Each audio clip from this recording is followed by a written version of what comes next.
Hello mga kailong, lagi bang nag-down out sa lugar ninyo? So meron tayong nakuhang isang device na which is kahit na mag-down out ay tuloy-tuloy pa rin ang internet connection ninyo. So currently, meron tayo nitong UPS power supply. So yan, as you can see, blue, tuloy-tuloy lang po yan. So meron siyang overcharging protection, no, at sa overheat protection.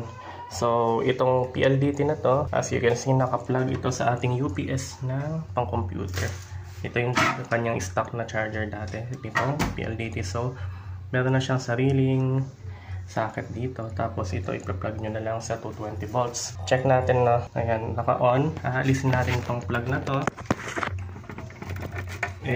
Tuloy-tuloy pa rin ang ating internet, no? It will last 8 hours, no? So, 8 hours yan, ayan.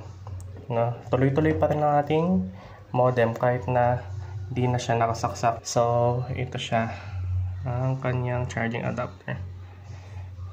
12 volts. So, ito nakalink to sa ating yellow basket. Lalo na sa mga nagtatrabaho dyan na work from home, pinaka-importante po ito sa inyo. Lalo na kapag laptop ang gamit ninyo. So, yan lang po. Click on my basket now. May discount pa kayo.